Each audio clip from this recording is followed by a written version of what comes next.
Hello parents, मैं अंशु आपके साथ एक नई वीडियो के साथ। आज हमारी वीडियो है कि बारिश के मौसम में अगर घर में छोटा बच्चा है या थोड़े 2 साल के 4 साल के हमारे बच्चे होते हैं तो हमें उनकी देखभाल कैसे करनी है। क्योंकि बारिश का मौसम कहने में तो बड़ा ही सुहावना है, ठंडा मौसम है, गर्मी ख़त्म हो गई है, लेकिन बच्चों के लिए बच्चों को लेकर बहुत ज़्यादा वरीडनेस हो जाती है कि बच्चे की हमें केयर कैसे करनी है। बच्चे ज़्यादा छोटे, बारिश का मौसम शुरू होते ही बच्चे की इम्यूनिटी भी डाउन होने लग जाती है, क्योंकि इस समय बच्चे को ना तो ज़्यादा पानी अच्छा लगता है।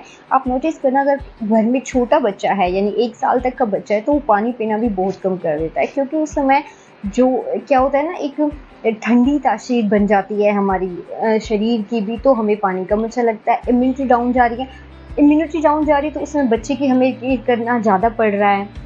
तो ये सभी बातें हैं जो हमें बारिश के मौसम में ध्यान रखनी है अगर घर में छोटा बच्चा है तो।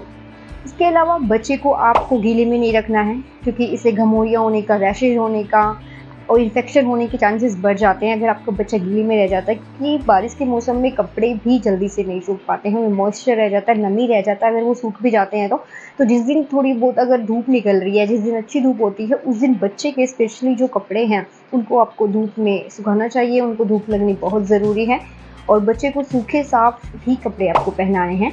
इसके अलावा आपको जाते समय डायपर ज़रूर पहनाना है ताकि बच्चा गीले में ना रहे। अगर आप डायपर पहना रहे हैं कंटिन्यू तो अच्छा है, अदरवाइज़ आपको स्पेशली बारिश के मौसम में डायपर ज़रूर पहनाना है बच्चे को, क्योंकि बच्चा गीले में रहेगा तो ठंड लगने के चांसेस रहते हैं, सर्दी जुकाम होने के चांसेस रहते हैं। इसलिए हमें बच्चे को रात को डायपर पहनाना है।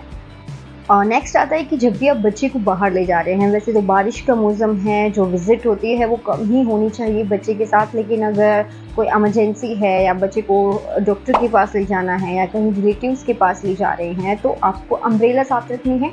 साथ साथ बच्चे के लिए पानी की बोतल भी साथ रखनी बहुत ज़रूरी है। बच्चे के कुछ ड्राई क्लोथ्स होने चाहिए और 1-2 एक्स्ट्रा पेयर बच्चों के कपड़ों के आप ज़रूर रखिए, क्योंकि इस समय बच्चे क्या होता है, अगर थोड़े बहुत भी कपड़े गीले हो जाते हैं किसी कारण से, बच्चे ने पानी पिया है, उसकी वजह से भी काफ़ी बच्चे गीला कर लेते हैं अपने टॉप्स को, तो उससे क्या होता है बच्चे को ठंड लगने के चांसेस बढ़ जाते हैं।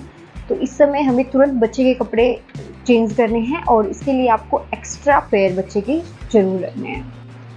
तो एक जो बचपन होता है वो भी ये होता है कि बारिश जैसे ही शुरू हो गई है तो हमें नहाना है, बच्चे को नहलाना है, ऐसा कुछ रहता है, सबके मन में आता है। लेकिन अगर छोटा बच्चा है ज़्यादा ही, यानी 2-3 साल से कम है बच्चा, तो आपको बारिश में उसको नहलाना अवॉइड करना है, क्योंकि जो शुरू की बारिश होती है उसमें इन्फेक्शंस, इंसेक्ट्स आते हैं, वो गंदा पानी रहता है, ज़्यादा साफ़ पानी भी नहीं है, तो इससे बच्चे को घमौरिया होने के चांसेस भी रहते हैं। तो आपको बारिश में जो बच्चे को नहाना अवॉइड करना है। बच्चे का जो भी बेड है, जहाँ भी आप बच्चे को सुलाते हैं, वो भी ड्राई होना चाहिए, साफ़ होना चाहिए, हाइजीन का प्रॉपर ध्यान रखना है।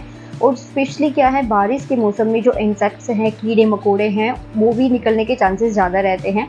क्योंकि अगर आप कहीं गाँव में, विलेज में आप रह रहे हैं तो ये बात आपको अच्छे से पता होगी कि इस समय क्या होता है। अगर बारिश का मौसम है तो साथ साथ बहुत सारे कीड़े हैं, मकोड़े हैं, छोटी छोटी जो फ्लाई होती हैं, वो सब भी निकलना शुरू हो जाती है। तो अगर आप बच्चे को नीचे छोड़ रहे हैं खेलने के लिए तो उसका हमें प्रॉपर ध्यान रखना है। तो फ्रेंड्स, ये सब बातें थी जो आप ध्यान में रख सकती हैं, क्योंकि अभी बारिश का मौसम आ गया और छोटे बच्चे को हमें ज़्यादा देखभाल करने की ज़रूरत है। इसके अलावा अगर आपकी कोई क्वेरी है तो आप मुझे कमेंट्स करके पूछ सकते हैं। फिर मैंने कुछ ऐसा मिस कर दिया है जो मुझे ऐड करना था, तो वो भी आप मुझे कमेंट करके बता सकते हैं। और आप अपने बच्चे को बारिश में किस तरह से उसकी देखभाल कर रहे हैं, आप ये भी मुझे कमेंट में बताइएगा। आई होप आपको वीडियो पसंद आई होगी। मिलती हूँ आपसे नेक्स्ट वीडियो में। Thank you for watching.